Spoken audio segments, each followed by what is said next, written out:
तो चलिए, hello student. कैसे हैं आप सब?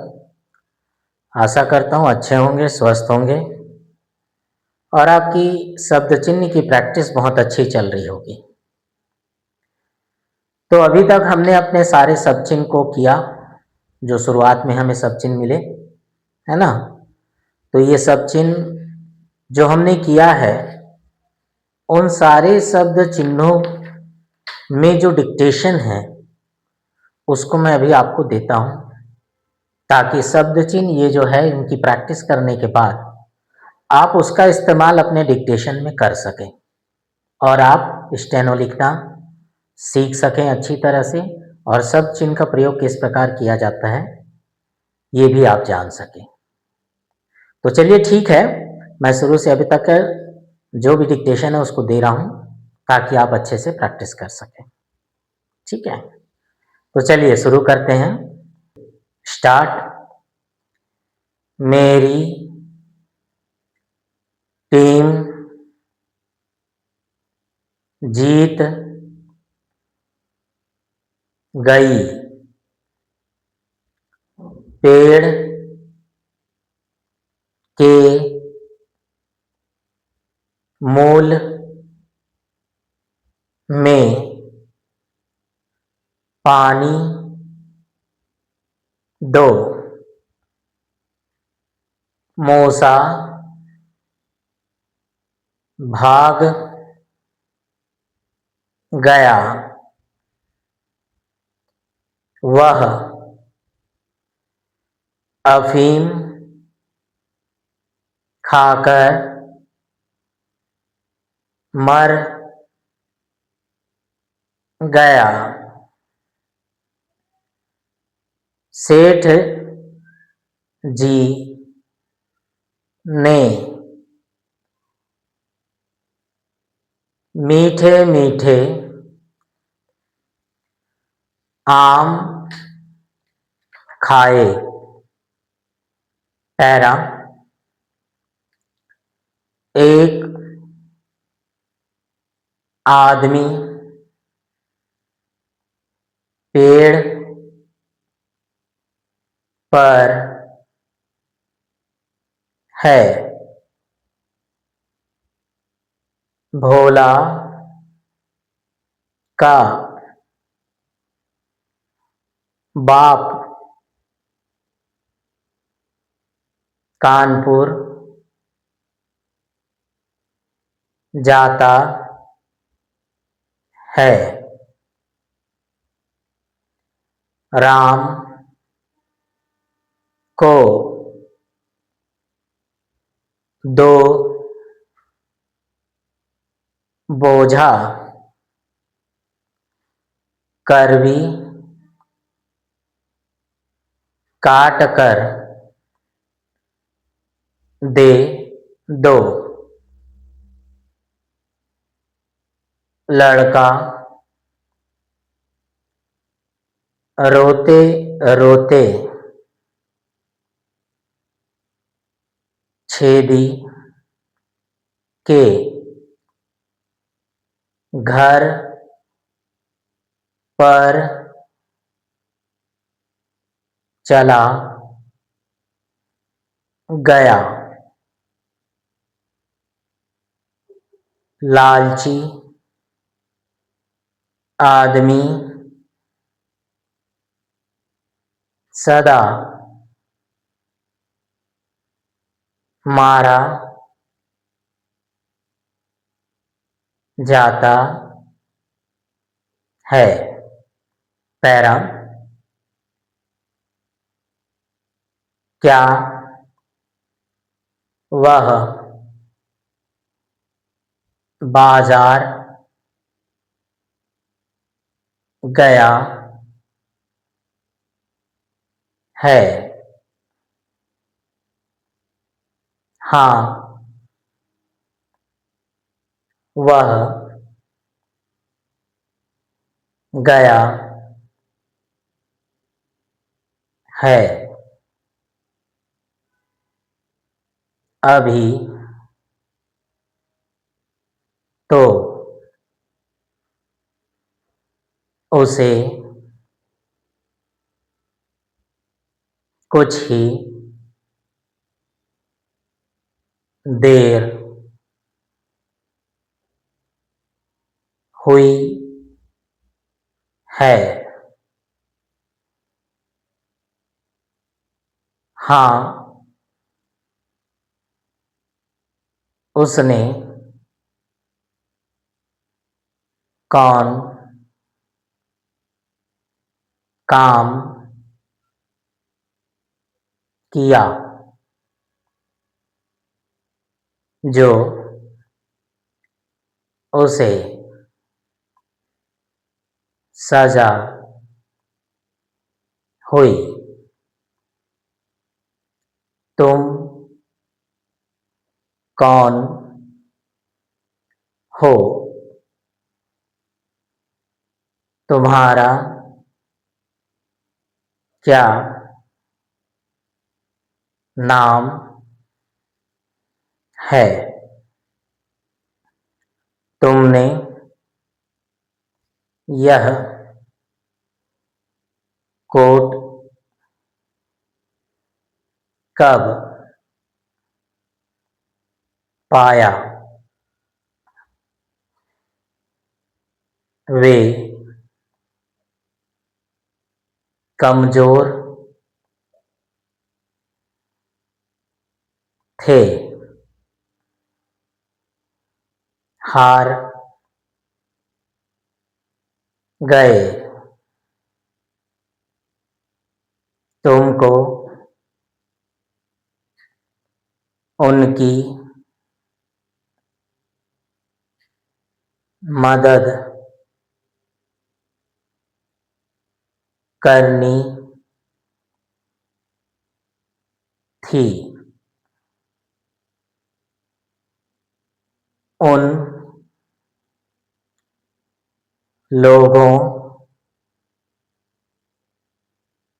से कुछ ना होगा। उनको जाने दो। अगर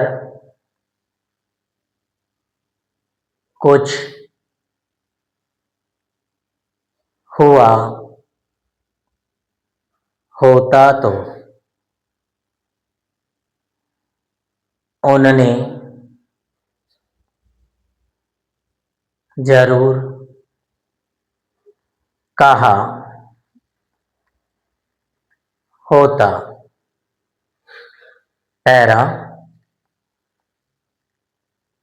वह बहुत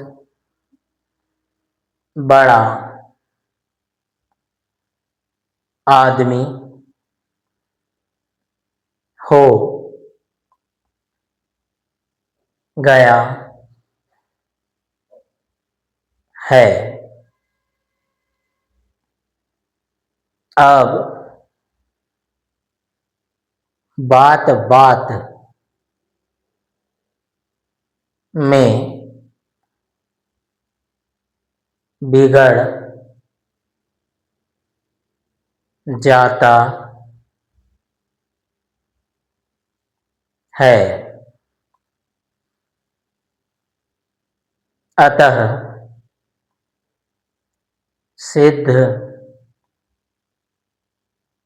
हुआ कि बड़े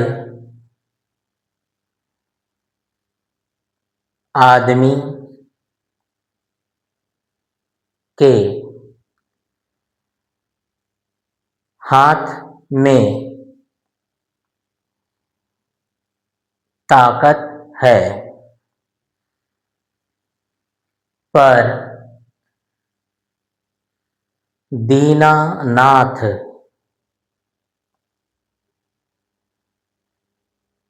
गरीब आदमी के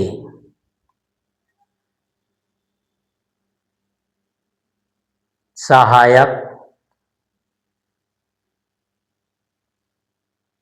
है। हाँ, अमीर लोग दीनानाथ को भूले हैं, उनकी पहुंच उनके पास नहीं है, ना होगी। पहले तो लोग अति करके बुरा करते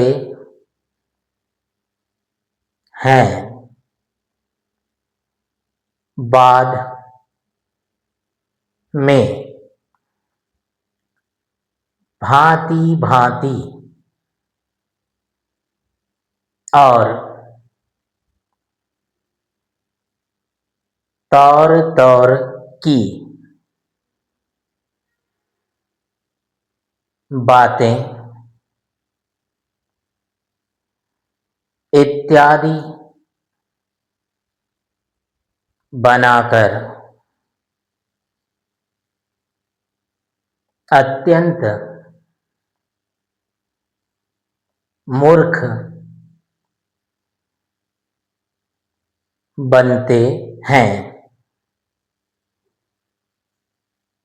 ऐसे आदमी का साथ कौन साथी देगा? ठीक है, तो ये रहे हमारे, जहां से सब चिन्ह शुरू हुआ है वहां से अभी तक जो हमने सब चिन्ह पढ़ा वहां तक के डिक्टेशन है ना, जिसको मैंने आपको बोला है, डिक्टेशन दिया है, जिसमें आपने सुना होगा कि जो भी चीज हमने, जो भी डिक्टेशन कहा उसमें अधिकांश शब्द हमारे शब्द चिन्ह से हैं। ठीक है, इसलिए मैं कह रहा हूं कि अगर आपके शब्द चिन्ह मजबूत होंगे, आप अच्छी तरह प्रैक्टिस करेंगे, तो आपका डिक्टेशन ऑटोमेटिक ही बन जाएगा। आप अपने डिक्टेशन को आसानी से बना पाएंगे और ये हमेशा आपके पूरे जीवन भर काम आएंगे ये सब चिन्ह, जब तक आप स्टेनो पढ़ेंगे, आगे बढ़ेंगे तब तक के। तो ये सारे शब्द चिन्ह, जो भी शब्द चिन्ह हमारे ऋषि प्रणाली में आगे आएंगे, उन सारे शब्द चिन्हों को, वाक्यांशों को, शब्दों को अच्छी तरह पूरा प्रैक्टिस करना है। यही हमारे नींव है, यही हमारे आधार है। इसी पर से ही हम आगे अपने शब्दों के बिल्डिंग खड़ी करेंगे। ठीक है, तो आपको क्या करना है, सारे शब्द चिन्हों को अच्छी तरह प्रैक्टिस करना है और उसको प्रैक्टिस करने के बाद अपने डिक्टेशन में जाना है, जो मैंने अभी आपको दिया है। इन डिक्टेशनों में आपको बार बार लिखना है ना, ये नहीं कि एक बार लिख दिए शुरू से लास्ट तक, उसके बाद छोड़ दिए हो जाएगा, ऐसा नहीं। कोई चीज ऐसा होता है हम बार बार करते हैं, करत करत अभ्यास बोलते हैं ना, तो हम जितना ज्यादा उसे करेंगे वो हमारे दिमाग में बैठता ही चला जाएगा। ठीक है, तो ये नहीं एक बार दो बार नहीं करना है। जैसे शब्द चिन्हों को हम 3 पेज 4 पेज लगातार करे जा रहे हैं, वैसे अब तक डिक्टेशनों में बार बार आप प्रयोग करके देखिए, बार बार डिक्टेशन को लिखिए, 3 बार 4 बार 5 बार लिखिए, है ना। इससे आपके दोहरे फायदे होंगे, आपके सब चिन्ह भी रिपीट हो जाएंगे, डिक्टेशन में भी वो काम आ जाएंगे। फिर उसके बाद आप क्या करें, जो डिक्टेशन बोला गया है, जिसको आपने शॉर्ट हैंड में लिखा है ना, उसको आप अपने कॉपी में अनुवाद भी कीजिए कि आपने शॉर्ट हैंड में क्या लिखा है, तब तो वो आपके काम का है, नहीं तो आपकी किसी काम का नहीं। ठीक है, तो जो चीज आप डिक्टेशन सुनिए, शॉर्ट हैंड में लिखिए, लिखने के बाद कॉपी किताब बंद कीजिए और एक अनुवाद कॉपी बनाइए। उसमें आपने जो शॉर्ट हैंड लिखा है, शॉर्ट हैंड में जो डिक्टेशन लिखा है, उन सबको हिंदी में लिखिए। उसके बाद आप फिर से अपनी किताब में जाइए और मिला के देखिए, क्या आपने जो लिखा है उसको आपने पढ़ पाया? क्या सही अनुवाद कर पाया? अगर नहीं तो फिर प्रैक्टिस कीजिए, और अगर हाँ तो कितने शब्द हमने सही लिखे, कितनी गलतियां हमारी सही हुई है, कितना हमने सही शब्द लिखा, कहाँ मात्रा में हमने गलतियां की हैं, इन सब चीजों को आपको ही केयर करना है, आपको ही ध्यान रखना है। ठीक है, तो इन सारी बातों को ध्यान में रखते हुए आशा करता हूं आप लोग मेरी बातों को समझें, है ना, और उस पर अमल करें और उस हिसाब से आप प्रैक्टिस करें, ताकि आपको आगे स्टेनो पढ़ने लिखने समझने में कोई परेशानी ना हो। ठीक है, तो चलिए इसी के साथ हम अपनी आज की क्लास समाप्त करते हैं। मिलते हैं अगली क्लास में नई परिभाषा के साथ स, स और ज के वृत्त। ठीक है, चलिए ठीक।